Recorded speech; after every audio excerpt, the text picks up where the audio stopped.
नमस्कार, मैं हूं आपके साथ वक्ता दुबे। एपीएन के लोकप्रिय कानूनी प्रोग्राम लीगल हेल्पलाइन में आपका बहुत बहुत स्वागत है। इसमें हमारे कानूनी विशेषज्ञ रोजमर्रा की जिंदगी की समस्याओं से जुड़े कानूनी मसलों पर आपकी शंकाओं का समाधान करते हैं। आप भी इस प्रोग्राम से जुड़ सकते हैं और फोन करके कानूनी राय और सलाह मशवरा कर सकते हैं। आज हम आर्थिक अपराध भगोड़ों से जुड़े कानून के बारे में जानकारी देंगे। आर्थिक अपराध एक गंभीर मामला होता है। लाखों करोड़ों की संपत्ति का दोहन करके अगर कोई व्यक्ति विदेश भाग जाता है तो हम उसे आर्थिक अपराध भगोड़ा कह सकते हैं। नीरव मोदी, मेहुल चौकसी और विजय माल्या जैसे भगोड़े आर्थिक अपराधियों को वापस लाने के लिए सरकार जी तोड़ कोशिश करती दिखी है। इस संबंध में सरकार ने कानून भी लाई है और इस अपराध का नाम है फ्यूजिटिव इकोनॉमिक ऑफेंडर्स एक्ट 2018। इसके तहत ऐसे अपराधियों के धरपकड़ संबंधी कई प्रावधान हैं, साथ में उनकी संपत्ति जब्ती और तलाशी से भी जुड़े प्रावधान हैं। तो ये तो थी बुनियादी जानकारी। ज्यादा जानकारी देंगे हमारे आज के कानूनी विशेषज्ञ अधिवक्ता राम नरेश यादव जी। राम नरेश यादव जी, आपका बहुत बहुत स्वागत है कार्यक्रम में। अगर आपका भगोड़े आर्थिक अपराधियों से जुड़ा कोई भी सवाल है तो आप फोन करके राय ले सकते हैं। फोन लाइंस खुल चुकी हैं। एक बार विषय की जानकारी आपको दोबारा से दे देते हैं।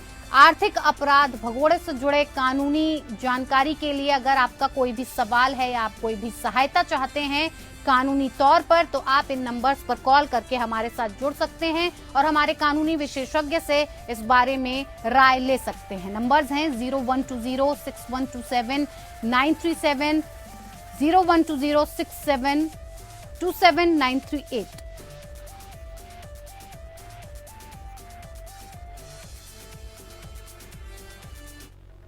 चलिए शुरुआत करते हैं प्रोग्राम की। और सबसे पहले राम नरेश जी से मैं ये पूछना चाहूंगी आपसे कि आर्थिक अपराध के भगोड़े के कानून फ्यूजिटिव इकोनॉमिक ऑफेंडर्स एक्ट 2018 कब और क्यों लाया गया और इस कानून का मकसद क्या है?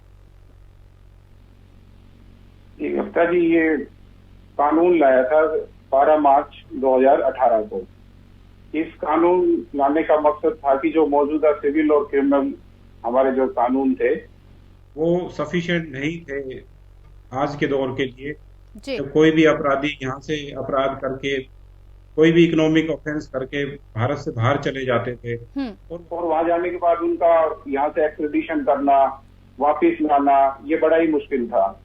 जैसे उदाहरण के तौर पे मैं कहता हूँ कि आरबीआई का विलफुल डिफॉल्टर जो कानून था, या सरफेसी कानून था, या रिकवरी ऑफ डेट कानून था, या हम कहें कि मनी लॉन्ड्रिंग के तहत जो कानून थे, ये जो आर्थिक अपराधी है उनको पकड़ने में, उनको भारत में वापस लाने के लिए ये सक्षम नहीं थे। तो ये बहुत जरूरी हो गया था भारत सरकार के लिए कि ऐसा कोई कानून लेके आए जिससे ये अपराधी वापस आए।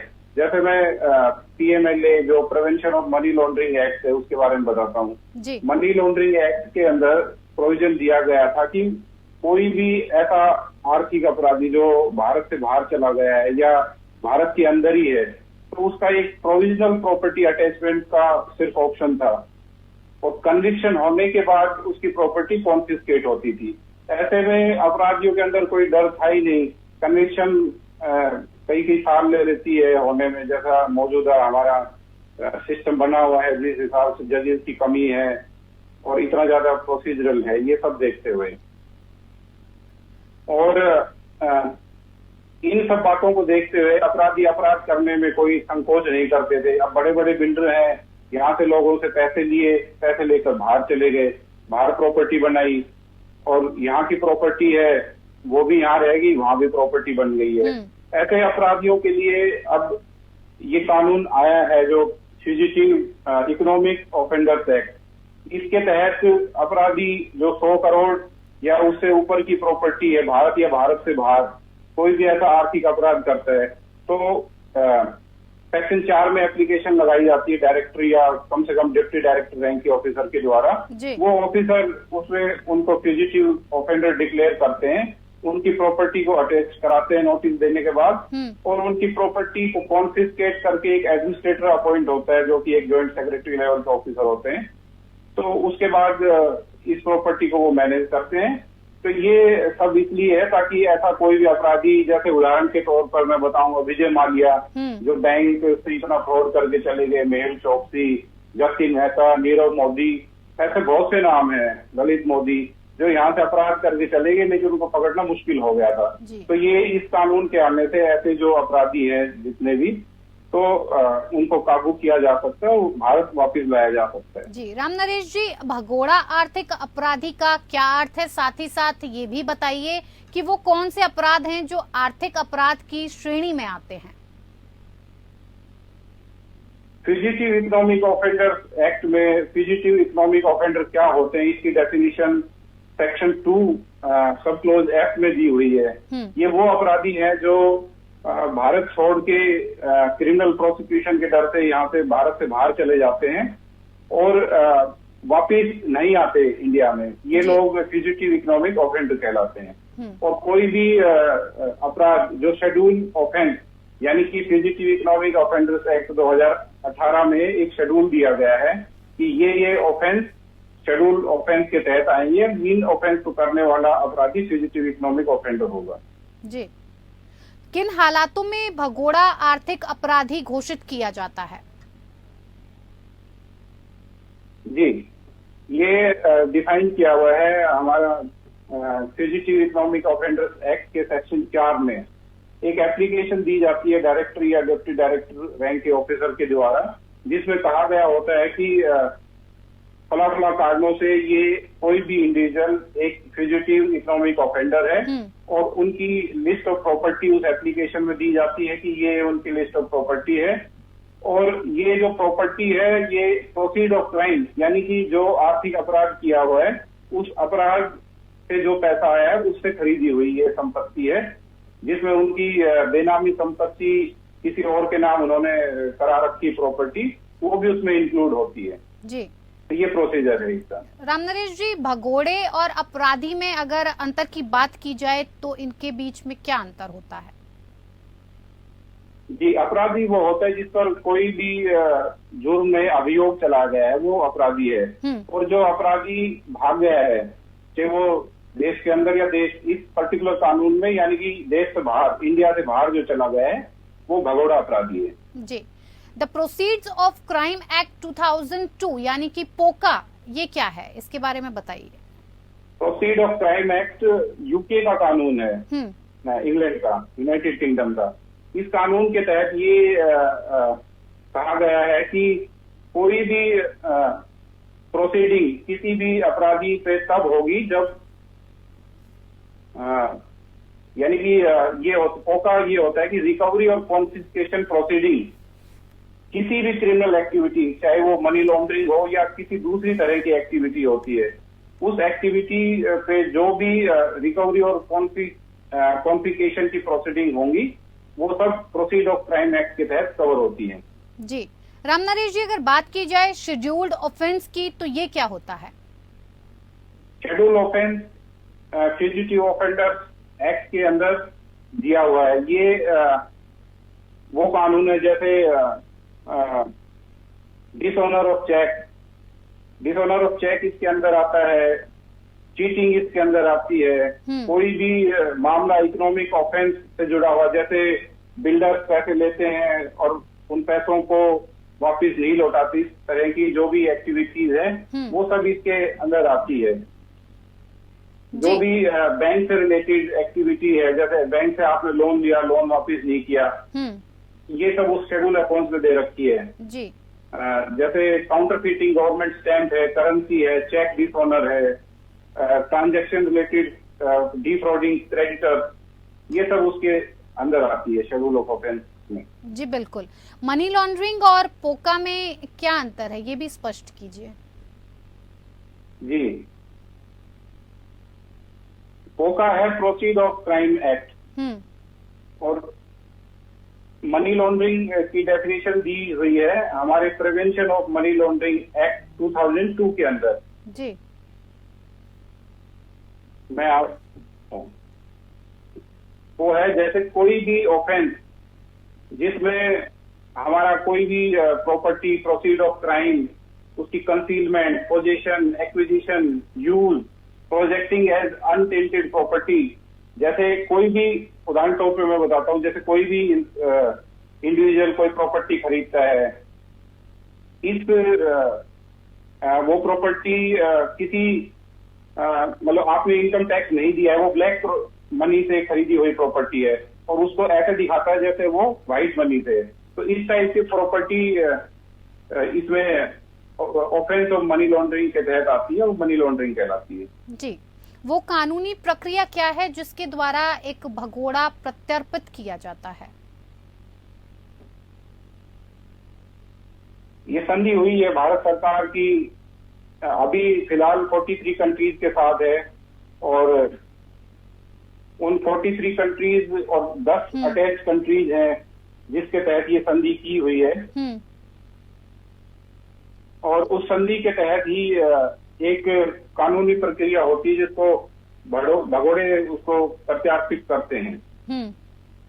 हमारे साथ कानूनी विशेषज्ञ राम नरेश यादव जी लगातार जुड़े हुए हैं कार्यक्रम में। अगर आपका भी कोई सवाल है आर्थिक अपराध भगोड़े से जुड़े कानून को लेकर, तो आप भी इस विषय पर फोन करके कानूनी राय ले सकते हैं। राम नरेश जी, बात अगर निदेशक और अफसरों के अधिकार की जाए तो क्या है इनके अधिकार? निदेशक और डिप्टी डायरेक्टर के जो अधिकार दिए गए हैं वो एक सिविल कोर्ट के अधिकार हैं। जैसे उनके पास ये पावर है कि आप किसी भी जगह में आपको लगा है कि ऐसा कोई अपराधी है वहां पे जो फ्यूजिटिव इकोनॉमिक ऑफेंडर है, उस जगह में आप एंटर कर सकते हो बगैर परमिशन के, बगैर किसी मजिस्ट्रेट वगैरह, क्योंकि सिविल कोर्ट के उनके पास अधिकार हैं। और किसी भी बिल्डिंग को सर्च कर सकते हैं, डॉक्यूमेंट्स को सीज कर सकते हैं। तो इस टाइप के अधिकार दिए हुए हैं उनको सिविल कोर्ट के फ्यूजिटिव इकोनॉमिक ऑफेंडर्स एक्ट 2018 में। जी, आर्थिक अपराधियों की संपत्ति जब्ती से जुड़े नियम कानून क्या हैं, ये भी स्पष्ट कीजिए। फ्यूजिटिव इकोनॉमिक ऑफेंडर्स एक्ट 2018 के अंदर प्रॉपर्टी को अटैच करने के लिए डायरेक्टर या कोई भी ऑफिसर ऑथराइज डायरेक्टर के द्वारा किया गया हो, डिप्टी डायरेक्टर या उससे ऊपर रैंक का ऑफिसर, स्पेशल कोर्ट की परमिशन से कोई भी प्रॉपर्टी को अटैच करने के लिए एप्लीकेशन देते हैं सेक्शन 4 में। सेक्शन 4 ये कहता है कि किसी भी अपराधी को फ्यूजिटिव इकोनॉमिक ऑफेंडर डिक्लेयर करने का एक प्रोसीजर है सेक्शन 4 में। तो सेक्शन 4 की एप्लीकेशन देते हैं ये, और सेक्शन 4 की एप्लीकेशन के बाद उनको ये लगता है कोर्ट को कि ये जो प्रॉपर्टी है प्रोसीड ऑफ क्राइम, यानी कि उस अपराध से ये अर्जित संपत्ति है, कोई बेनामी है या वैसी संपत्ति है, और उनको लगता है कि इस अगर संपत्ति को नहीं किया कॉन्फिस्केट तो इसको ये खुर्द-बुर्द कर देंगे। तो ऐसे वो एप्लीकेशन देने के विदिन 30 डेज के अंदर जी कोर्ट ये ऑर्डर करती है कि उसको अटैच करे या नहीं करे, और 180 डेज के लिए उसको फर्स्ट टाइम अटैच करती है, फिर वो आगे एक्सटेंड हो जाता है उसके बाद अटैचमेंट। राम नरेश जी, अगर तलाशी और उस दौरान मिली जो वस्तुएं हैं उनकी जब्ती से जुड़े नियम कानूनों की बात की जाए तो वो क्या होंगे? हाँ जी, सर्च एंड सीजर का provision section 8 fugitive economic offenders act में दिया हुआ है। उसमें ये है कि कोई भी ऑफिसर, डायरेक्टर या डिप्टी डायरेक्टर से ऊपर की रैंक का ऑफिसर, किसी को भी उनको लगता है कि ये कोई भी अपराधी एक फ्यूजिटिव इकोनॉमिक ऑफेंडर डिक्लेयर हो सकता है या उसकी पोजीशन में कोई भी प्रोसीड ऑफ क्राइम, यानी कि उस अपराध से अर्जित संपत्ति है या कोई भी ऐसा रिकॉर्ड है जो उस प्रोसीड ऑफ क्राइम यानी कि संपत्ति के रिगार्डिंग कोई भी रिकॉर्ड उसके पास है, तो ऐसे केस में वो उस जगह पे, बिल्डिंग पे, प्लेस पे, वेसल पे, एयरक्राफ्ट पे, या कहीं भी उन्हें लगता है कि ऐसा कोई अपराधी है, वहां एंटर कर सकते हैं और उस बिल्डिंग को सर्च कर सकते हैं। ब्रेक ओपन द लॉक, यानी कि ताला भी तोड़ सकते हैं, लॉकर भी तोड़ सकते हैं, बॉक्स, सेफ, अलमीरा जो भी है उन सबको वहां से तोड़ के ऐसा कोई रिकॉर्ड या प्रॉपर्टी को जब्त कर सकते हैं जी। जैसे अपना आइडेंटिफिकेशन मार्क भी कर सकते हैं कि फला जैसे सील लगा दिया प्रॉपर्टी पे, कि यहाँ पे आए थे और हमने सर्च किया, सील किया और उसके बाद उसको सील कर देते हैं। एक नोट या इन्वेंट्री भी बनाते हैं और ऑन ओथ वहां पे जितने भी जो लोग हैं या जिनके कंट्रोल में वो प्रॉपर्टी मिली है उनकी स्टेटमेंट रिकॉर्ड करते हैं जी। तो ये सब सर्च में आता है। और सीज, जैसे कोई भी एविडेंस उनको मिलता है उस बिल्डिंग में जाने के बाद, उस एविडेंस को सीज करने की पावर भी डायरेक्टर या डेप्यूटी डायरेक्टर अबव रैंक के ऑफिसर को ही दी गई है। जी रामनरेश जी, अगर नोटिस जारी करने की प्रक्रिया के बारे में जानना चाहें तो इसकी प्रक्रिया क्या है, कब नोटिस जारी किया जाता है? नोटिस जारी किया जाता है जैसे सेक्शन 4 की एप्लीकेशन जो डिक्लेयर करने के लिए फ्यूजिटिव इकोनॉमिक ऑफेंडर्स को होती है, उसके बाद उसको नोटिस दिया जाता है कि आप इसके ऊपर रिप्लाई दें जी। तो वो जो नोटिस है वो विद इन 2 वीक जारी करना होता है और उनको विद इन 6 वीक आपके वहां पे कोई भी पर्टिकुलर जगह या बताते हैं यहाँ जाके आप अपना एक्सप्लेनेशन दो, तो वहां जाकर वो एक्सप्लेनेशन देते हैं और उसके बाद ये स्पेशल कोर्ट ये तय करती है कि इसको economic offender, fugitive economic offender declare किया जाए या नहीं किया जाए। जी, ये भगोड़ों के लिए क्या देश की अदालत में केस किया जाता है या फिर विदेश की कोर्ट में किया जाता है? किस देश का कानून उन पर लागू होता है? भगोड़ों पर कोज ऑफ एक्शन इंडिया का है तो भारत का ही कानून उनके ऊपर लागू होता है। एक्सट्रेडिशन और वो दूसरे कानून है उनके तहत हम उनको एक्सट्रेडिट कर सकते हैं, बाकी कानून भारत का ही लागू होता है उनपे, क्योंकि कोज ऑफ एक्शन इंडिया में ही होता है। जी जी बिल्कुल। और किस तरह से प्रत्यर्पण संधि भगोड़ों को देश लाने में मदद करता है? जैसे इंडियन एक्सट्रेडिशन एक्ट 1962 है, उसके अंदर ये प्रोविजन दिया गया है कि कैसे किसी भगोड़ों को एक्सट्रेडिट किया जाए और भारत और अन्य देशों के बीच में ट्रीटी हो रखी है। एट प्रेजेंट 43 कंट्रीज के बीच में ट्रीटी है और एक्सट्रेडिशन अरेंजमेंट 10 कंट्रीज के बीच में है। तो हम उनसे रिक्वेस्ट कर सकते हैं, एक एप्लीकेशन लगा सकते हैं। वो एप्लीकेशन मजिस्ट्रेट के माध्यम से लगती है, मिनिस्ट्री ऑफ एक्सटर्नल अफेयर में वो जाती है, एक्सटर्नल अफेयर उसको कंसिडर करके आगे भेजते हैं उस पर्टिकुलर कंट्री में, फिर उसके बाद ये निर्णय होता है कि उनको एक्सट्रेडिट करेंगे या नहीं करेंगे। जी, इंटरपोल कैसे भगोड़ों को पकड़ने में मदद करता है? इंटरपोल रेड कॉर्नर नोटिस जारी करता है भगोड़ों को पकड़ने में। रेड कॉर्नर नोटिस के बाद उनका देखते हैं, लुकआउट नोटिस होता है कि वो कहाँ पे मौजूद है, उनको कैसे पकड़े। तो ऐसे रेड नोटिस से ही ये इस टाइप के भगोड़े पकड़ में आते हैं। जी, साथ ही साथ आपसे आखिरी सवाल का जवाब लेना चाहेंगे रामनरेश जी कि किस तरह के अलर्ट इंटरपोल जारी कर सकता है? अलर्ट भी जारी करता है कई तरह के इंटरपोल के, red, orange, green, olive, violet, कई तरह के नोटिस होते हैं और अलर्ट होते हैं इंटरपोल के पास कि ऐसे ऐसे कोई इन्फॉर्मेशन आती है। सपोज इंडिया से कोई इन्फॉर्मेशन गई कैसे भगोड़े आए हुए हैं एम्बेसी के माध्यम से, तो उसके बाद अलर्ट जारी करता है कि इसकी एक्टिविटीज के ऊपर किसी भी अपराधी के नजर रखी जाए और उनको वहां से कैसे पकड़ना है, उनको अरेस्ट करना है, उसके बाद वापस इंडिया के और इंडियन एम्बेसी में उनको सौंपना है। इस तरह के जो अलर्ट नोटिस इंटरपोल जारी कर सकते हैं। जी रामनरेश जी, बहुत बहुत धन्यवाद हमारे साथ जुड़ने के लिए और तमाम जानकारी हम तक पहुंचाने के लिए। तो फिलहाल लीगल हेल्पलाइन में मेरे साथ इतना ही, मुझे दीजिए इजाजत, नमस्कार।